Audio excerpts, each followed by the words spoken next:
Welcome to life line. Covid కాలం తర్వాత గడ్డ కట్టినట్టే మళ్ళీ వేగం కూడా పుంజుకుంది. కాలం ఏ విధంగా అయితే జరిగిందో ఇప్పుడు పరిస్థితులు కూడా అదే విధంగా కనిపిస్తున్నాయి. ఆ వేగంలో దేశవ్యాప్తంగా ప్రపంచవ్యాప్తంగా ఎన్నో మార్పులు చేసుకున్నాయి.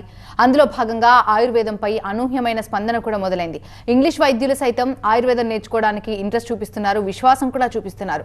ఇక మారాల్సింది ఆయుర్వేద వ్యవస్థ. ప్రతినిత్యం ప్రతి విషయంలో మార్పు చైతన్యం కోరే ప్రముఖ ఆయుర్వేద వైద్యులు వైద్యరత్న డాక్టర్ బుక్కా మహేష్ బాబు గారు టీవీ9 స్టూడియోలో ఉన్నారు. వారిని అడిగి మరిన్ని విశేషాలు తెలుసుకుందాం. నమస్తే sir, welcome to our studio. Sir, పిన్న వయస్కులలో సైతం బంతి గిన్నె కీళ్లు అరిగి చాలామంది చాలా రకాలుగా ఇబ్బంది పడుతున్నారు. ఎందుకంటారు ఇలా? అంటే ప్రధానంగా చెప్పాలి అంటే మనకు ఈ బంతి గిన్నె కీలు అంటే మనం బంతి గిన్నె కీలును సయాటికాను రెండు ఒకే మాదిరిగా అనుకుంటాం. అంటే సయాటికానేమో మనకు పిరుదుల వెనుక భాగంలో ఉండేటటువంటి నర్వ్ అంతా కూడా పట్టుకొని లాగేసినట్టుగా ఉంటుంది. తర్వాత బాగా కారం పూసినట్టుగా సలపరం ఉంటుంది, విపరీతమైనటువంటి నొప్పి ఉంటుంది, కాలు కింద పెట్టాలన్నా తీయాలన్నా చాలా ఇబ్బందికరంగా ఉంటుంది, కూర్చున్నా లేవాలన్నా పడుకొని అటు ఇటు తిరగాలన్నా కూడా ఇబ్బందికరంగా ఉంటుంది. ఇది మనకు సయాటికలో కనిపించేటటువంటి లక్షణాలు. అలాగే బంతి గిన్నె కీలు విషయానికి వచ్చినట్లయితే లక్షణాలు కూడా సేమ్ అటుగా ఇటుగా ఇలాగే ఉంటాయి.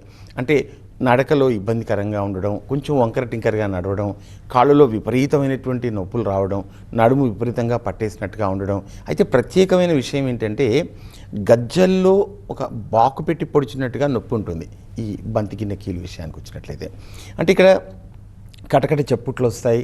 తర్వాత బంతి గిన్నె లోపలి భాగం అంటే ఒక బాల్లా ఉంటుంది కదా, ఈ బాలు అనేటటువంటిది లోపల అరిగిపోతుంది. అంటే అక్కడ నెక్రోసిస్ వస్తుంది బాల్ లోపల, అంటే కుళ్ళిపోతుంది. అంటే ముఖ్యంగా అక్కడ ఉండేటటువంటి బోన్ అనేటటువంటిది ముఖ్యంగా వాపు వచ్చినప్పుడు, వాపు వచ్చిన తర్వాత మనం అలాగే బండగా నడిచేస్తూ ఉంటాం. తర్వాత మనం పెయిన్ కిల్లర్స్ లాంటివి వేసుకోవడం, తగ్గిపోతుందిలే అనుకొని నిర్లక్ష్యం చేయడం వల్ల అవి ఏమిటంటే ఆ వాచిపోయినటువంటి భాగం కూడా బాగా గట్టి ప్రెషర్కు లోనైపోయి ఆ భాగం అంతా గట్టిగా పెంకులా ఉండేటటువంటి పదార్థం అంతా కూడా దెబ్బతిని లోపలికి ఒక సొరంగం పడ్డట్టుగా పడిపోయేసి ఆ ప్రాంతం కుళ్ళిపోతుంది. దాన్ని అవాస్కులర్ నెక్రోసిస్ అంటారు. నెక్రోసిస్ అంటే కుళ్ళిపోవడం అని అర్థం. డాక్టర్ గారు, జనరల్గా ఇలాంటి లక్షణాలు ఎలాంటి లైఫ్ స్టైల్ ఉన్న వాళ్ళలో మీరు ఎక్కువగా చూస్తుంటారు? జనరల్గా స్టెరాయిడ్స్ వాడడం వల్ల బంతి గిన్నె కీళ్ళు అరిగే అవకాశం ఉందంటారా? అంటే ప్రధానంగా ఏమిటంటే కోవిడ్ తర్వాత తీసుకున్నట్లయితే మనకు చాలా వరకు మనకు కనిపించింది. అంటే ఎక్కువ సంఖ్యలో లార్జర్ బంచ్ అనేటటువంటిది ఆయుర్వేద హాస్పిటల్కు, ముఖ్యంగా మా దగ్గరికి అంటే ఆయుర్వేద హాస్పిటల్ దగ్గరికి వచ్చినప్పుడు పేషెంట్స్లలో నేను కోవిడ్ తర్వాత స్టెరాయిడ్స్ వాడిన తర్వాతనే నాకు ఈ లక్షణం వచ్చిందని చాలామంది రోగులు చెప్పడం జరిగింది.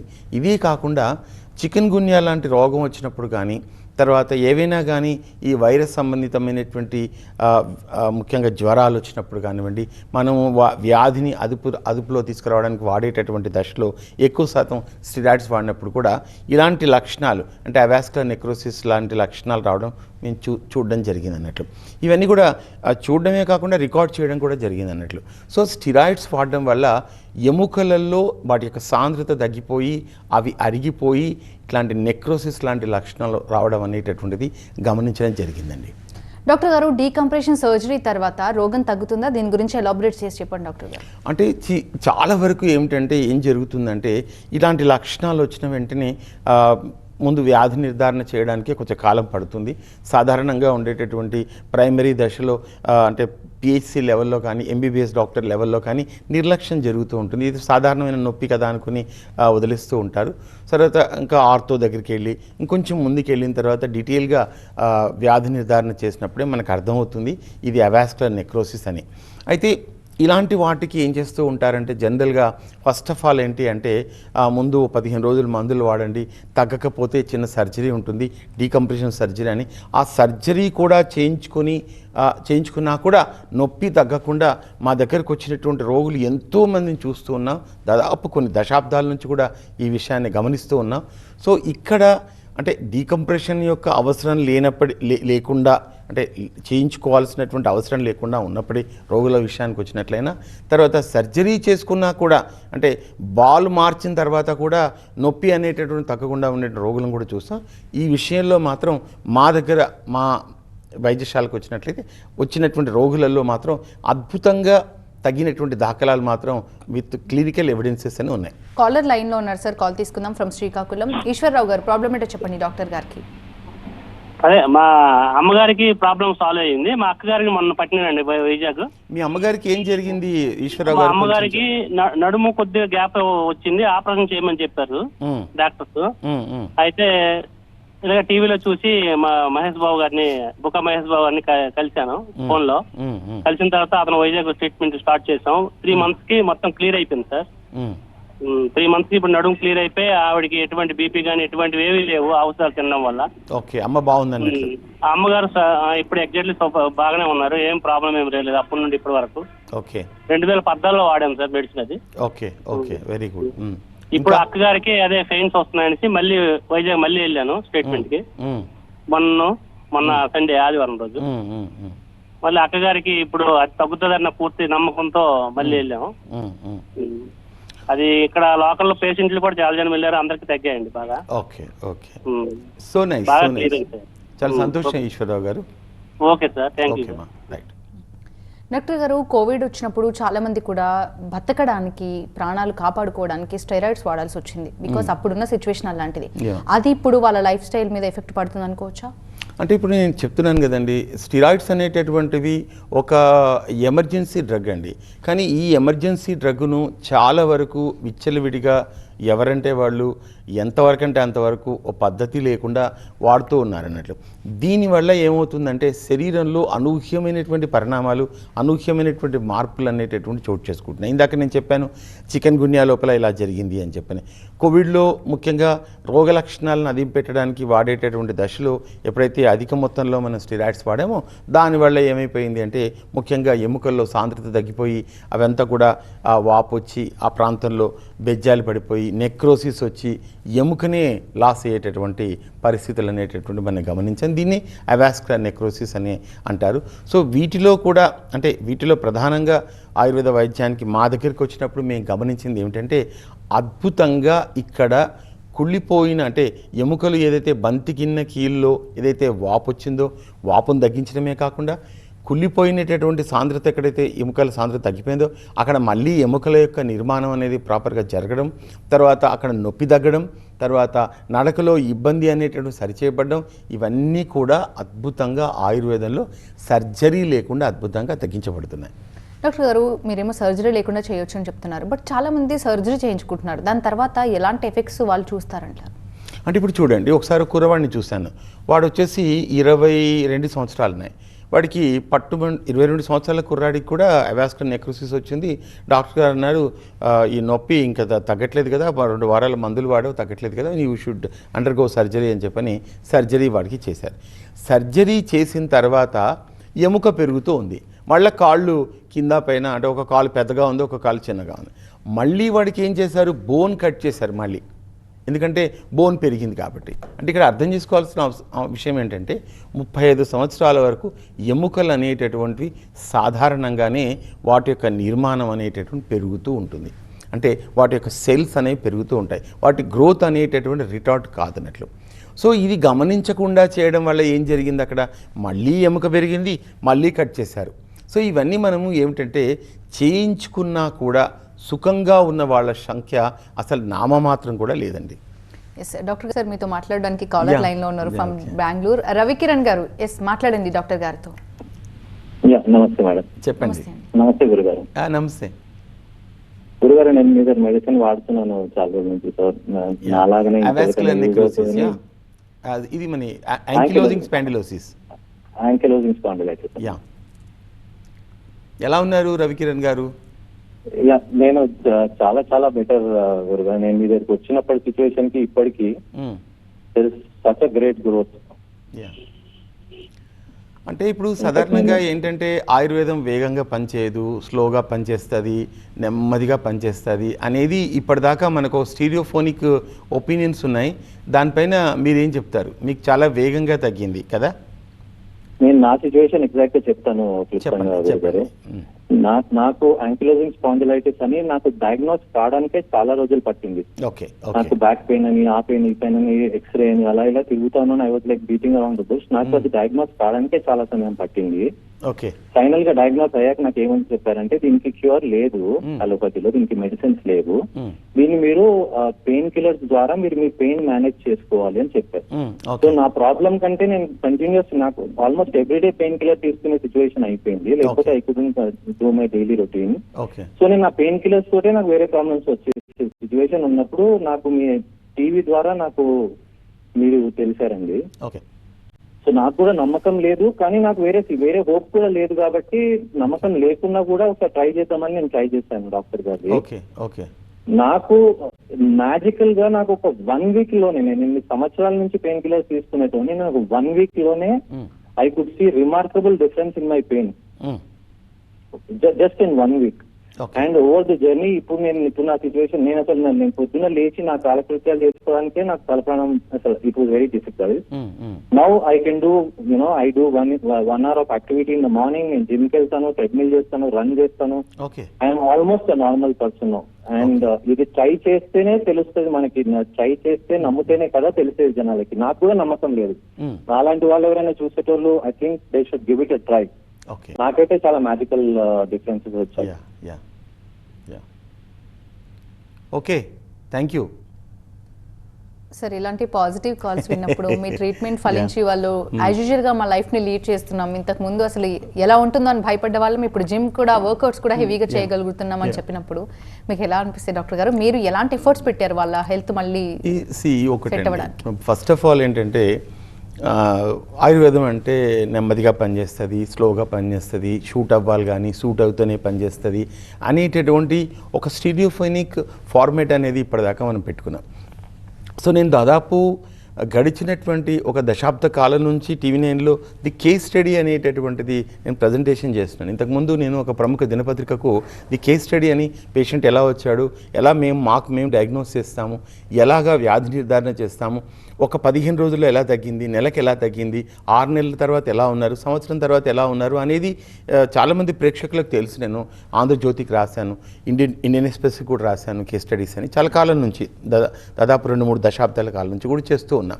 అది టీవీ9కి వచ్చి దృశ్య మాధ్యమంలో సో ఎలా తగ్గింది అనే విషయాన్ని శాస్త్రీయంగా రుజువు చేసాం. ఎందుకంటే ఇంగ్లీష్ వైద్యులు ఎంతసేపు చూసినా కానీ ఆయుర్వేద వైద్యం అనే అశాస్త్రీయము, గచ్చాక్ పిచ్చాక్ వైద్యాలు, కోవిడ్ టైంలో అయితే కూరగాయ వైద్యాలు పనిచేస్తాయా, అవి పనిచేస్తాయా, ఆకులు పనిచేస్తాయా అని నానా రకాలుగా మాట్లాడతారు. ఈరోజు వాళ్ళే ఆయుర్వేద వైద్యం నేర్చుకోవాలని ఒక ఉత్సుకతను చూపిస్తూ ఉన్నారు. దీన్ని బట్టి మనం అర్థం చేసుకోవాల్సింది ఏంటంటే ఇది శాస్త్రీయమైన పంథాలో ఉంది. శాస్త్రీయమైనటువంటి మెథడాలజీని అప్లై చేసి ఆయుర్వేద ఫిలాసఫీని అందులో పెట్టి సో దాని ఒక సిస్టమేటిక్గా అప్రోచ్ క్రియేట్ చేసి మనం పేషెంట్కు ట్రీట్మెంట్ ఇచ్చినప్పుడు ఎలా తగ్గుతుందో ఇది ప్రధానమైనటువంటి ఒక ఎగ్జాంపుల్స్ అని చెప్పుకోవాలన్నట్లు. నిజంగా మాకు చాలా గర్వం అనిపిస్తుంది. ఇంగ్లీష్ వైద్యం అటెంప్ట్ కూడా చేయలేనటువంటి విషయంలో అద్భుతమైనటువంటి వైద్యం చేయగలుగుతున్నాం. నాకు ప్రపంచవ్యాప్తంగా క్లయింటేలు ఉన్నారు. అందుచేతి విషయం అంటే ఈ ముఖ్యంగా వైద్యంలో ఉన్న తీరుతెన్నులు ప్రపంచవ్యాప్తంగా చేసేటటువంటి ప్రిస్క్రిప్షన్ ఎలా ఉంది, అలోపతి వైద్యంలో వచ్చినటువంటి పోకడలు ఎలా ఉన్నాయి, అందులో భాగంగా దానికి ఇన్ కాంట్రాస్ట్ సో ఆ వైద్య శాస్త్రానికి కాంట్రాస్ట్లో ఆయుర్వేద వైద్యం ఏమి ఇవ్వగలుగుతుంది. సనాతనమైనటువంటి భారతీయ వైద్యశాస్త్రం ఆధునికమైపోయి నవీనమైపోయి ఈ కాలంలో కూడా వాళ్ళు అటెంప్ట్ చేయలేనటువంటి రోగాల విషయంలో అత్యద్భుతమైనటువంటి వైద్యం చేయగలము అని సాక్ష్యాధారాలతో సహా ప్రూవ్ చేసి నిరూపించి చెప్తూ ఉన్నాం. అది నిజంగా మాకు చాలా ఆనందాన్ని ఇస్తుంది. డాక్టర్ గారు మీ దగ్గర చాలా మందికి అద్భుతమైన ట్రీట్మెంట్ ఇచ్చారని వాళ్ళు కాల్ చేసి చెప్తున్నారు. కీళ్ళ విషయానికి వచ్చేసరికి ఎస్పెషల్గా కొంతమందికి సర్జరీ లేకుండా కూడా ట్రీట్మెంట్ ఇచ్చారు. చాలా మంది సర్జరీ అనగానే భయపడిపోతూ ఉంటారు, సెకండ్ ఒపీనియన్ కూడా తీసుకుంటారు. అలాంటి వాళ్ళు మీ దగ్గరికి రావాలనుకుంటే వాళ్ళకి మీరు ఇచ్చే భరోసా ఏంటి? మీ ట్రీట్మెంట్ ద్వారా వాళ్ళకి సర్జరీ లేకుండా తగ్గించే ఛాన్సెస్ ఉన్నాయి సార్? ఖచ్చితంగా అండి. నేను లాస్ట్ టైం కూడా ఒక కేసు చెప్పాను. ఇద్దరు భార్యాభర్తలు అంటే 65 years old lady, 70 years male person, ఇద్దరు భార్యాభర్తలు కొట్లాడుకొని ఉన్న తర్వాత భర్త ఏం చేశాడు, భార్యను విపరీతంగా కొట్టాడు పొలం పైన.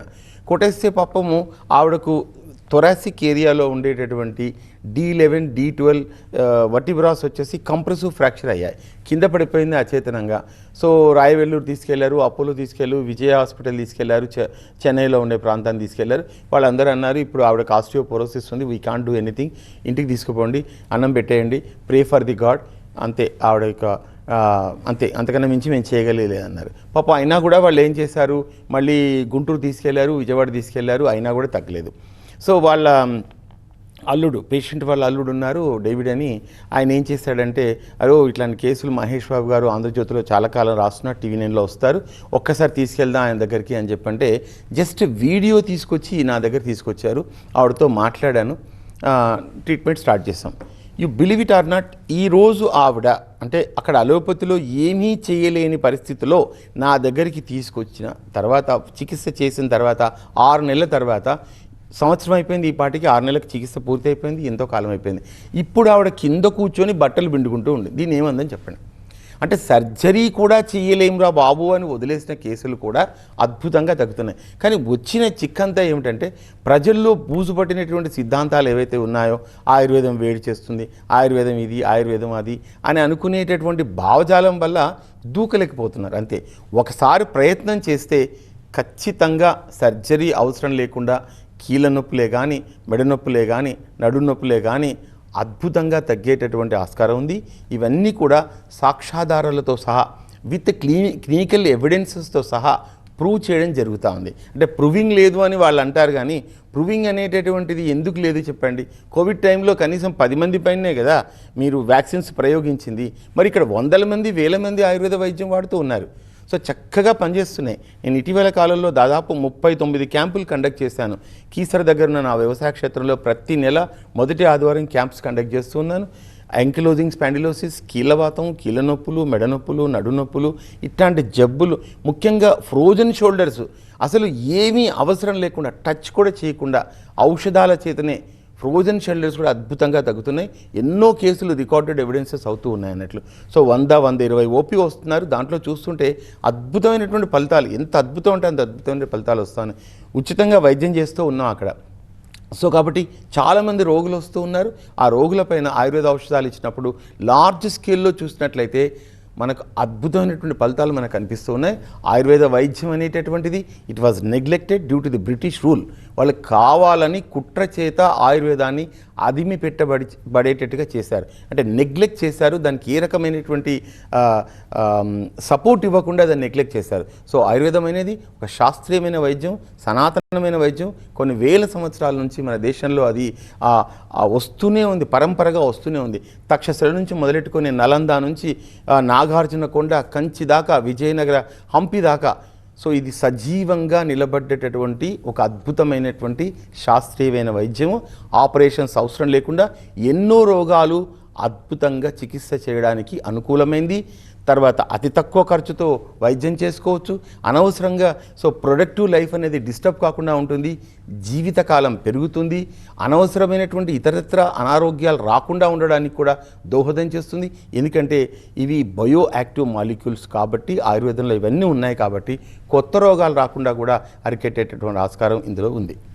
సార్, ఇప్పుడు మీరు చెప్తున్నారు ఆయుర్వేదం పట్ల నమ్మకం ఉండాలి, ఖచ్చితంగా ఓపిక ఉండాలి, ఈ రెండు కూడా ఉండాలి అండ్ మార్పు రావాలి అంటున్నారు. ఎస్, ఆయుర్వేదం గురించి మళ్ళీ మాట్లాడుకుంటే దేశవ్యాప్తంగా, ప్రపంచవ్యాప్తంగా నేడు ఆయుర్వేద సిచ్యువేషన్ ఎలా ఉంది సార్? ఆయుర్వేద పరిస్థితిని ఎలా చూస్తున్నారు? అంటే ఒక రకంగా చెప్పాలి అంటే మనకు ప్రపంచవ్యాప్తంగా తీసుకున్నట్లయితే యూరోప్లో ఉండేటటువంటి 16 దేశాలు ఈరోజు ఆయుర్వేద వైద్యాన్ని ఇంట్రడ్యూస్ చేశాయి. జర్మన్లో ఎండి అంటే ఎండి డిగ్రీ అనేటటువంటి 5 సంవత్సరాల కోర్స్ అనేటటువంటిది అక్కడ ఉంది. తర్వాత నెక్స్ట్ వచ్చేసి దేశవ్యాప్తంగా కూడా చక్కని అవేర్నెస్ అనేటటువంటిది ఆయుర్వేదంలో వచ్చింది. బట్ వచ్చిన చిక్కంతా ఏంటంటే మనం కేరళ వైద్యం అని, ఆ వైద్యం అని, ఈ వైద్యం అని, ఇట్లా రకరకాలైనటువంటి శాఖాపరంగా ఏవేవో అనుకుంటున్నాం. కానీ ఒకప్పుడు కేరళ వైద్యంలో అసలు ముఖ్యంగా చెప్పాలంటే రసౌషధాలు ఏవైనా వాడడం అంటే ఇది వాడకూడదు అని చెప్పేవాళ్ళు. ఇటీవల కాలంలో వాళ్ళు మళ్ళీ వాడొచ్చు అంటున్నారు. ఇట్లాంటి అనవసరమైనటువంటి చర్చలు లేకుండా ఆయుర్వేద వైద్యం అనేది దేశీయంగా ఒకే ఒక వైద్యము. ఇది దేశవ్యాప్తంగా కూడా ఒకే సిస్టమ్. శాతవాహనుల కాలం నాటికే శాతవాహనులు, ముఖ్యంగా గౌతమిపుత్ర శాతకర్ణి, ఆ మహనీయుడు నిజంగా చెప్పాలంటే దేశవ్యాప్తంగా ఒకే రకమైనటువంటి ఆయుర్వేద విద్యా విధానాన్ని క్రియేట్ చేశారు. 2000 సంవత్సరాల క్రితం ఇంత అద్భుతమైనటువంటి మార్పు, చైతన్యం అనేటటువంటిది ఆయుర్వేదంలో వచ్చింది. ఇవన్నీ ప్రజలకు తెలుసుకోవాలి. ఆయుర్వేద వైద్యంలో ఇంత గొప్ప నిష్ణాతమైనటువంటి ఒక వైద్య విద్య ఉంది. ఇది ఏదో గచ్చాక్ పిచ్చాక్ వైద్యాలు కాదు అనే విషయం తెలుసుకోవాలి. గతం ఏం జరిగింది, నిన్నేం జరిగింది, ఇప్పుడు ఏం జరుగుతుంది అనే విషయాన్ని గమనిస్తూ ఉండాలి. ఆయుర్వేదంలో ఎన్నో నూతన పోకడలు వచ్చాయి. గురు ఐ కేర్ సంస్థ 30 సంవత్సరాల నుంచి ఎన్నో విషయాలపైన ఒక నూతన పోకడలు, నూతన చికిత్సా విధానాలను ఇన్వైట్ చేయడం జరిగింది. థ్యాంక్ యూ అండి, థ్యాంక్స్ ఫర్ బీయింగ్ హియర్. ఇది వాళ్ళ లైఫ్ లైన్. చూస్తూనే ఉండండి TV9.